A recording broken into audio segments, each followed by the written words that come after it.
everybody, welcome back to my channel. My name is Nikki. I was recently diagnosed with autism at the age of 23, and I make videos of talking about my experience as a late diagnosed female. So if you are interested in that kind of stuff, please subscribe and hit the notification bell so you can be notified every time I upload.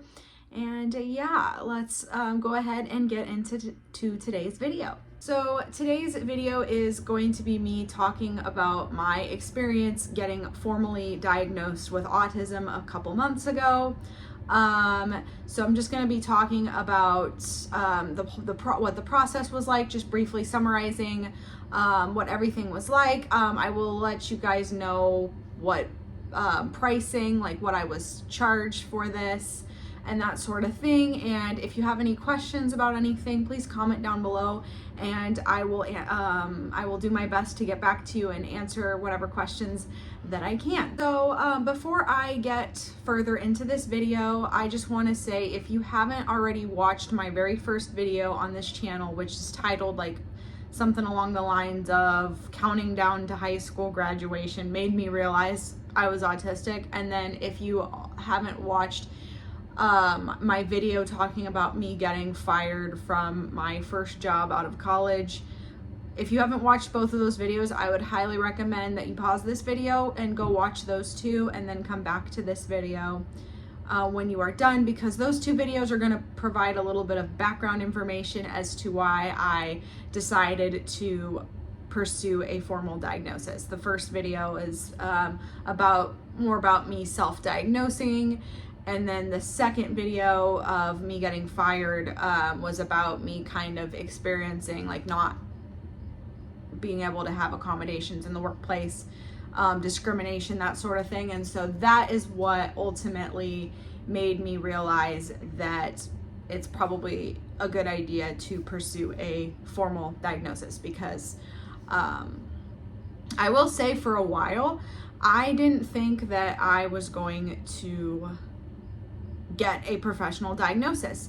I was perfectly fine being self-diagnosed. I thought that is it even worthwhile to spend thousands of dollars to go get a piece of paper, you know, to have somebody tell me something I already know about myself? Like, is that worth it? Like, I thought that with self-diagnosis, that I had everything I needed. I finally had an answer to why I am the way that I am, and why my brain works the way that it is. And I didn't think that I needed any more than that. I was perfectly fine with that. And I thought, you know, maybe one day if I like make, you know, have a lot of money, I might go get a professional diagnosis just for the hell of it. But other than that, I was just like, I'll just be self-diagnosed for the rest of my life. You know, I know for a fact I'm autistic, so I don't see any need to go out and spend the money on a professional diagnosis. Well, if you watched my video about getting fired from my last job, and I know that video was very long and like very, very rambly, I didn't do a very good job kind of summarizing things, but basically what happened was I struggled a lot in the workplace. And I still struggle a lot in the workplace, but at least the job that I have now is a lot better of an environment and a huge step up in terms of more of an inclusive environment than the last place that I worked at was. But at my last job, I really, really struggled with training, the training process, and just the work environment and the way that things were. And that's what made me really have a hard time in this job. And I got fired for performance issues. Like I said, go check out that video if you haven't already. But they, you know, I couldn't access accommodations because I didn't have a formal diagnosis, and they weren't aware of the fact, probably weren't aware of the fact that I was autistic. I mean, most people wouldn't know unless I told them. And so I would say that it was kind of a discriminatory situation, because I got, you know, it might look like I got fired for bad work performance, but my bad work performance stemmed from not having from my disability and not having accommodations. If I would have just had accommodations, if I would have had better training that was more suited towards my learning style, I would have done just fine in that job, and I wouldn't have had to be fired.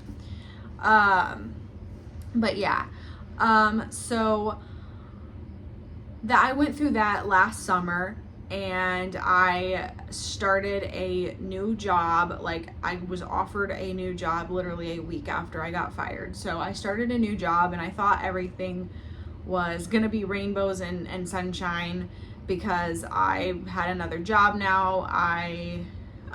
But that was not the case. I need to make a video talking all about just like anxiety and the things that I've been going through and workplace trauma that I've had because of my last job. But I have dealt with a lot of trauma in the workplace and a lot of anxiety and a lot of depression and anxiety from my last job, and worry that I'm gonna get fired again. And I've literally been going to therapy because of that. And back in November, after a few months of me being at my current job, I decided that because of the anxiety that I had been going through and just worry and fear that I could be fired again, because of something having to do with my disability, I decided it is probably worthwhile for me to go out and get a professional diagnosis. It's probably worthwhile to spend the money on it. And if I get this diagnosis, I can get accommodations when and if I need them. My employer can be aware of the fact that I'm disabled and that by law they have to accommodate for me, or if they don't, it's discrimination, and that's illegal. So I decided I think I'm going to look into getting a professional diagnosis. So I joined this autistic women's Facebook group in my state, and I just asked everybody on there, I need recommendations on a good place to go to for a professional autism diagnosis as a adult woman. Because I didn't want to go to some place that like doesn't really have, obviously as a lot of us know, getting diagnosed as a woman is very difficult because there's not a whole lot of doctors out there that are very knowledgeable on the way that autism presents in women, so it can be very difficult. And I wanted to go somewhere that where somebody was going to be knowledgeable and I was going to be more likely to get the diagnosis that I knew that I qualified for, rather than get invalidated. And I've heard all of these horror stories of like autism assessments that females have gone to, where like they go somewhere and like the person is mainly experienced with diagnosing children, so they go into a room with a bunch of toys, and like as part of the evaluation process they're asked to sit down and play with the toys. Like obviously that's not really going to work for diagnosing a 20-something-year-old woman. So I wanted to make sure that if I was going to spend my time and money on this, that I was going to go to somebody that was knowledgeable and knew what they were doing and have less of a chance of being invalidated, if that makes sense.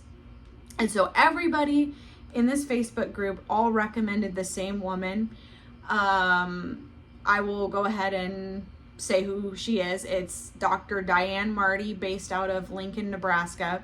From what I was told, she's like she's the only person in the state of Nebraska that is knowledgeable or like is very experienced and like specializes in diagnosing women. And so like I went and checked out her website. It said that she specializes in women adult autism diagnosis. So I reached out they had like a little like Google form sheet or something like that on their website that you could fill out to inquire about a diagnosis. So that's what I did. A few days later, they reached out to me, and I just asked them questions on like about what's the price going to be, about how long does this process take, what is the process like, that sort of thing. They got back to me, and I decided, okay, I'm going to go ahead and go forward with this. And so I was then sent a bunch of like patient intake forms that I had to fill out. So obviously like a lot of forms about like personal information, that sort of thing. They had me fill out all of these questionnaires. There was like a bunch of questionnaires about like anxiety, depression symptoms, like other like underlying health, physical health issues that you may have, that sort of thing. So I filled all those out. I sent them back, and they just told me, okay, we will contact you when she has availability open for an appointment. So I guess I forgot to mention this, but she does have, if you go through with her, she does have a bit of a like wait list, because from what I heard, she's like the expert in the state, and a lot of people want to see her. So she's, all, as you can imagine, very, very busy. So I was told that it was going to be like a 3 to 6 month wait. So,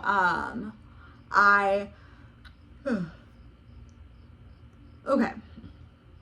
I filled everything out and they told me, well, we will contact you when we are ready to schedule you an appointment. And so I reached out to them in November, and then they contacted me at the beginning of March and said that Dr. Marty has availability for an appointment in April for you. So April 5th was the date. April 5th was the date of my first appointment that I had. And I'll just kind of go through I had a total of 4 appointments for this whole process, and I'll just kind of summarize what happened, what went on in each appointment. So most of the appointments, all of the appointments except for one, were done over Zoom, and I'll get into the one where I had to physically go into her office. But so the first appointment was a like initial interview. It was about an hour long, and it was where I met with her over Zoom, and she just asked me a bunch of questions. So a lot of the questions that she asked me, she just asked me things like, what were your friendships like growing up, or your relationships like, which I answered that like I've always had very few friends. I've always had difficulties with making friends and maintaining relationships with people and that sort of thing. I was always picked on in school when I was growing up. So I just kind of told her all that. And I will also say, I guess another thing I forgot to mention was, before I went in for this initial appointment, I watched a lot of YouTube videos about people who went through their assessment process, and they shared their experience. And a lot of people said that a good idea is to make a list of like every autistic trait that you have, like every little thing every little reason why you believe you qualify for an autism diagnosis. Because that helps the diagnostician out a lot. And so that's what I did. So the weeks leading up to my first appointment with Dr. Marty, I made a list of just every little thing that I could think of, every little story that I could tell of, and I used the DSM-5 criteria as a guide, as I was making this list. So I had prepared that, and so I had that like a tab open on my computer with this list of things. I was just prepared to go off on this tangent about every little thing. And then like she literally said in the interview, she said, "Oh, everybody comes to me with a list of things, but that won't be necessary." And I was like, okay, so I just wasted my time writing this list. But anyway, so she starts by asking me just to tell her about like my friendships and stuff like that.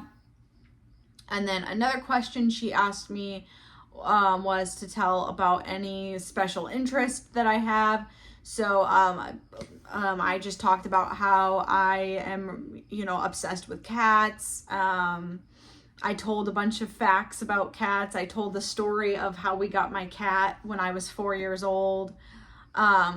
yeah, I also told her about the thing that made me first realize that I might be autistic, and that was me counting down to graduation in high school and all that stuff. Go, like I said, go check out my first video about how I had this graduation countdown calendar, and my alarm clock was literally Pomp and Circumstance. And I think I told her a couple facts about the song Pomp and Circumstance.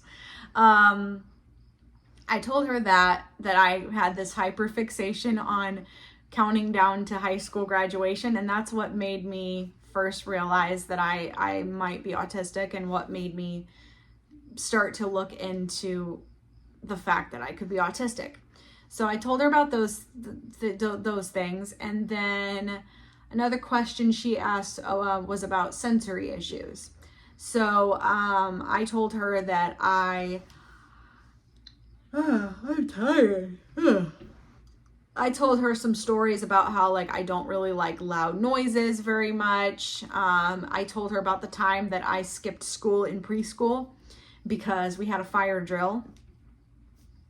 I told her about and I'll go more into detail into some of these stories when I eventually make a video about the DSM-5 criteria for autism. But I told her about a game that I played when I was like 4 or 5 years old that was super loud that I had a meltdown during. I told her that I just don't like loud noises. I told her about some other like sensation things, like I don't like light touch very much. I don't like I avoid foods with certain textures and smells. So I basically went into those kind of things. I also remember that she asked me why I decided to pursue the diagnosis, and it was because, and I told her that it was because of my getting fired from my previous job. And she asked me kind of as a follow-up, well, what was it about your last job that you had such a difficult time with? And I told her it was because of the training process. It didn't really work for the way that I learned. I told her that one of the big issues with the training process at my last job was note-taking, that a lot of it was like very heavy with note-taking. They expected you to take your own notes during training processes rather than providing you notes. And I have a hard time with taking notes because of auditory processing. And then because, she then asked another follow-up question of, well, because she knew that I graduated college, she asked me, well, if you have such a hard time with note-taking, just out of curiosity, how did you get through school? And she didn't ask it in like a, invalidating way, like, oh, you must not be autistic because, yeah. But she was just curious, and I told her a lot of it has to do with, like, I would memorize study guides, to get through tests. I would memorize PowerPoint slides that teachers would put on the course website. I had a different way of getting through school rather than the traditional way, but that's a whole nother story. So that's just some of the questions that was asked during this interview.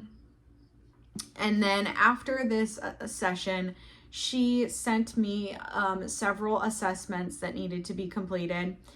The first assessment that I will talk about was, and I cannot remember the names of a lot of these. I don't think that there's any like free versions of these out there, so I don't think you'll be able to find them on Google without having to pay for them. But the first session, or the first questionnaire, this was actually proctored. So I took this online, but it was on an online proctoring thing where her assistant was like I took it on like a proctoring service, and then her assistant was on the other camera watching me take it. And it was like a 500 some question test. I can't remember what it's called, but it was like 500 something true or false questions. So it's not as bad as it sounds. Obviously true or false questions are very quick to answer. But I definitely overthought things on this test for sure. But so my advice, if you're going through the autism evaluation process and you have to take assessments like this, just go with like your gut instinct, like your knee-jerk reaction. Don't overthink the questions, because I definitely did that on like all of the assessments that she had me take. But it was like a 500 some question, true or false. And basically this test was to, it pretty much tested over every like mental illness out there that you can think of. So that was the point of this test, was to rule out any kind of every other mental illness out there, because there might, some people might have a mental illness that is not autism, but it's presenting as autism. So she has to make sure that you are in fact autistic and it's not just some other mental illness that looks like it could be autism, if that makes sense. So I took that, and that was done, like I said, proctored immediately. We did it immediately following the interview, the initial interview. And then she sent me 3 questionnaires that I had to take, and she had me give one person to take this, to take the same 3 questionnaires that I had to take. So I gave her my mom. So my mom took the same 3 assessments that I took, but like a slightly different version. So the other 3 assessments, and I got to take those on my own time, and I just took them the same day because I wanted to get this process, done as soon as possible. I didn't want to procrastinate and put this off. But one of the assessments was like an ADHD symptom test. And then there was another one that tested for like sensory issues. So a lot of the questions were related to having certain sensory issues. And then the other one was about like your social skills. So it tested on like how you are in social interaction situations. So, yeah, so I answered the questions, and then my mom answered pretty much the same questions. And then I had a couple weeks later, I had a second appointment with, over Zoom with Dr. Marty, and she hadn't scored like the other questionnaires that I had taken yet, but she did score the test that I took, the first test that I took with the 500 some true or false questions.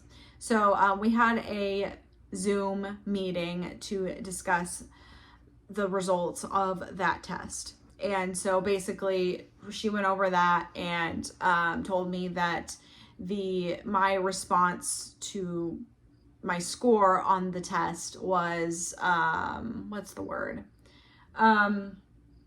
In line with the score that would be expected with a lot of autistic people, if that makes sense. Like I scored high in the areas to be expected of an autistic person. So that was basically the second meeting that we had, or appointment that we had. And then the day after that, I had a third appointment that I had to physically come into her office for, and that was to take the IQ test. So I think it was the Wechsler 4th edition adult intelligent scale question test. I think that's what the name is. But I took an IQ test, so I had to physically go into her office for that. So I took that, and then a week later, so April 28th was the day, I had a quick Zoom meeting with her, and we basically went over the results of the 3 tests that both me and my mom had to take, and then the IQ test. And that's where I got the autism diagnosis. And she told me that obviously my like scores for like the sensory and the social skills tests were definitely indicative of autism, like my responses.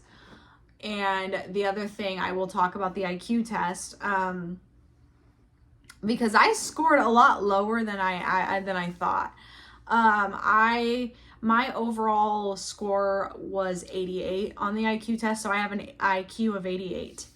And what was interesting was I scored like really, really low in like most of the categories except for like I think one or two. But there was one category that I did like exceptionally well in, and that was the part of the test where I had to answer math questions. Like there was this part of the test, if you've never had an IQ test done, there is this part of the test where I had to answer math questions. So she read a bunch of like math word problems, and I had to answer them in my, like, do them in my head and answer them out loud. And I scored in the 95th percentile in that. And then I think another section was one where I had to define vocabulary words, and I think I did kind of above average in that too. So those were the two categories that I scored the highest in. Everything else I was rather on the lower side of. And that was because, she explained to me that is definitely to be expected of an autistic person. A neurotypical person on an IQ test, their scores are all going to be kind of in the same, like around the same across every category. Whereas a neurodivergent person, it is going to be very much typical of them to have one area where they do exceptionally well, and then other areas where, have like a huge variation of score in one area versus another area, if that makes sense. And it was kind of validating when she explained my results on the IQ test of how, like, this totally makes sense on why you struggled so much at your last job. With the training process, because obviously if you're given expectations and instructions in a way that makes sense for you, you do really, really well. But if things and expectations are not stated in a way that makes sense for you, you don't do so well. And that totally makes sense. Like one of the areas on the IQ test that I did really bad in was the like word association part, where she gives you two words, so like milk and water, for instance, and you have to say why those two words are related. And in my mind, well, milk and water are related in like multiple different ways, like, and I'm supposed to give the answer that they're looking for. Well, how do I know what answer they're looking for? But like with math problems, math is very black and white. There's one right answer. So I don't know if that makes any sense, but like with, math problems, and things like that, where I'm given very like black and white explicit instructions, I do really, really well. And so that explains why I struggle in areas where things aren't so black and white and instructions aren't very direct and explicit. But yeah, I was given the diagnosis of autism, and I'll just kind of give you an update on where things are. So this was about 2 months ago, and at the time that I'm filming this video, I still have yet to receive the report that she's supposed to write up of everything, as well as an HR letter to give to my employer for accommodations. I still haven't received those things, and I will warn you, if you do go through an autism diagnosis with Dr. Marty, and this is something that I've heard from a lot of people, is that it seems like her office is quite disorganized, and it might take quite a while for you to receive paperwork back. I also heard from like Yelp reviews and stuff that people, like, it's taken like people several months to get their stuff back, and they've had to like nag and before she finally sends it to them. So that's what I've been experiencing so far. I have sent a couple emails to her and her assistant, and I have heard absolutely nothing from them. So I don't know, I guess I'm gonna have to just keep nagging at them, but they did send me a bill about a month ago which I will not pay until I get my stuff back. So Dr. Marty, if you are watching this video, send me my report and I will gladly pay you. But I will let you guys know how much my assessment cost. It was about $1,500. I know it's gonna be different for everybody. Every provider is different, but that's just me. And I guess with insurance, my insurance doesn't really cover anything. So like most insurance places don't really even cover for autism assessments, especially if you're an adult, because the way that they see it is, oh, you've been fine this entire time. Yeah, so but yeah, that's a little bit of a thing on price. So yeah, that's what I have to say on everything. If you have any questions about anything, please comment down below, and like this video if you enjoyed it. Leave any suggestions in the comments for any video ideas, and I will see you guys in my next video. Bye!